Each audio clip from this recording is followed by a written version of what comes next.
नमस्कार। आजको यो प्रस्तुतिमा स्वागत छ। हामी घरबाट बाहिर निस्किने बित्तिकै माथि आकाशमा देखिने ती थरीभरीका बादलहरूले के भनिरहेका छन् होला, कहिले सोच्नु भएको छ? अचम्म लाग्न सक्छ, तर अलिकति ध्यान दिएर हेर्ने हो भने आकाशको यो भाषा जो कोहीले पनि सजिलै पढ्न सक्छ। आज हामी स्रोत सामग्रीमा आधारित भएर आकाशका यी सामान्य तर महत्त्वपूर्ण सङ्केतहरू कसरी डिकोड गर्ने र बादलहरूलाई ठ्याक्कै कसरी चिन्ने भन्ने कुरा हेर्दैछौँ। अब बादल चिन्ने कुरा गर्दा सबैभन्दा पहिलो र महत्त्वपूर्ण प्रश्न आउँछ, के बिजुली चम्केको देखिएको छ वा चट्याङ परेको सुनिएको छ? सुरु गरौँ हाम्रो पहिलो खण्डबाट, आँधी र थुप्रिएका बादलहरू। यसमा हामी ती बादलहरूलाई हेर्नेछौँ जसको उचाइ एकदमै धेरै हुन्छ र जो हेर्दा ठुल्ठुला चुचुरा वा थुप्रो जस्ता फुलेका देखिन्छन्।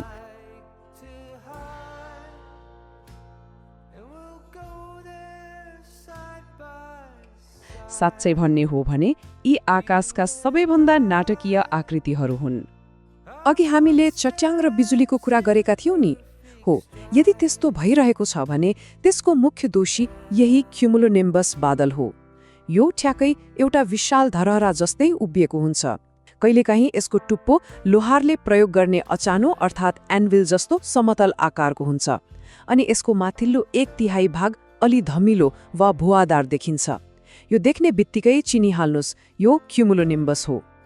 अब यी दुईलाई दाँजेर हेर्नु है त। एकातिर त्यो डरलाग्दो आँधी ल्याउने, चट्याङ पार्ने र धुमिलो टुप्पो भएको क्युमुलोनिम्बस छ, अर्कोतिर चाहिँ हाम्रो सामान्य क्युमुलस बादल। यदि आकाशमा कुनै बिजुली चम्केको छैन तर बादलहरू कपासको थुप्रो जस्तै फुलेका, प्रष्ट छुटिएका र एकदमै तिखो र स्पष्ट किनारा भएका छन् भने त्यो क्युमुलस बादल हो। कपासको डल्लो जस्तो स्पष्ट आकार नै यसको मुख्य चिनारी हो। अब जाउँ दोस्रो खण्डमा, एक नासका बादलका पत्रहरू। यहाँ बादलहरू अघि जस्तो थुप्रिएका हुँदैनन्, बरु पुरै आकाशलाई एउटा बाक्लो तन्नाले जस्तै ठपक्कै ढाकेका हुन्छन्।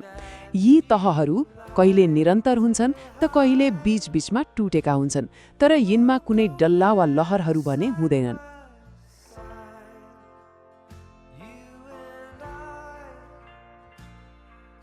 यिनलाई चिन्नको लागि हामीले सूर्य, चन्द्रमा र पानी परिरहेको छ कि छैन भनेर ध्यान दिनुपर्ने हुन्छ।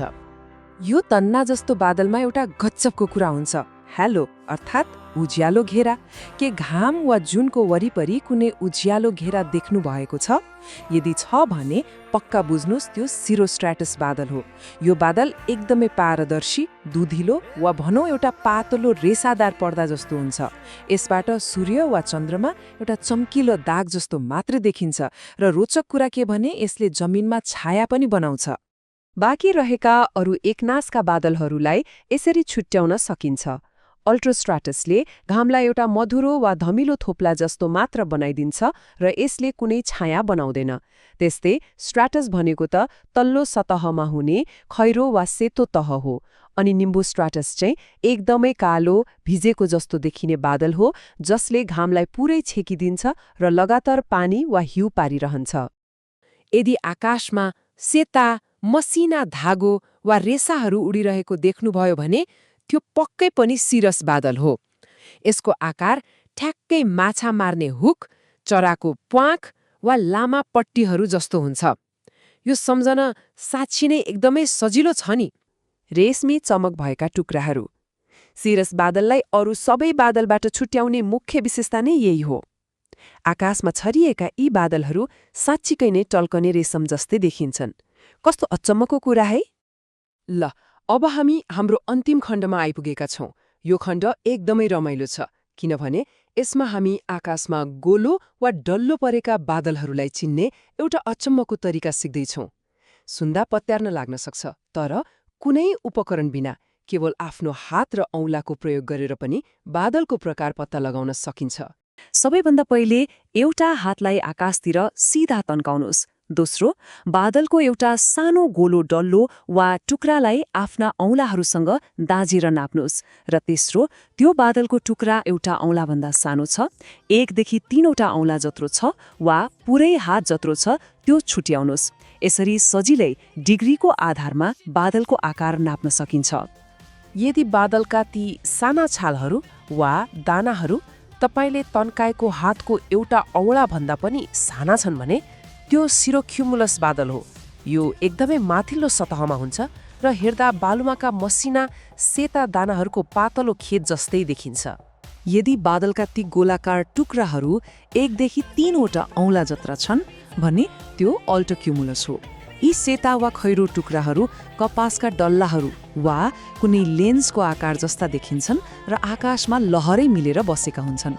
र यो औँलाले नाप्ने परीक्षणको अन्त्यमा आउँछ स्ट्राटोक्युमुलस। डल्लो परेका बादलहरूमध्ये यो सबैभन्दा ठूलो हो। यदि बादलका ती गोलाकार किनारा भएका डल्ला वा लहरहरू तपाईँको पुरै पन्जा वा हात जत्रा छन् भने त्यो स्ट्राटोक्युमुलस हो। यी तल्लो सतहमा बन्ने खैरो वा सेता बादलका बथान हुन् जुन प्राय एकदमै मिलेर बसेका हुन्छन्। ल, एकपटक हामीले अहिलेसम्म हेरेका कुराहरूलाई छोटकरीमा सम्झौँ है त।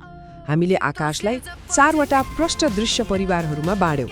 चुचुरा बनेर थुप्रिएका बादलहरू जस्तै क्युमुलस र क्युमुलोनिम्बस, एकनासका तन्ना जस्ता स्ट्राटसका प्रकारहरू, क्वाक जस्ता मसिना सिरस बादलहरू र हातले नाप्न सकिने डल्ला परेका बादलहरू जस्तै सिरोक्युमुलस, अल्टोक्युमुलस र स्ट्राटोक्युमुलस। यसले के देखाउँछ भने थोरै मात्र ध्यान दियो भने बादल चिन्न कति सजिलो छ।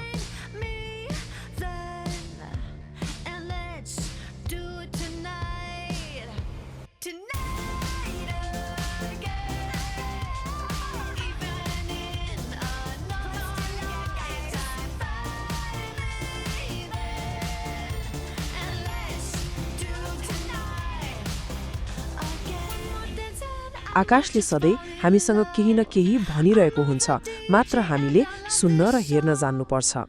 आजको यस प्रस्तुतिमा हामीसँगै जोडिनु भएकोमा धेरै धेरै धन्यवाद।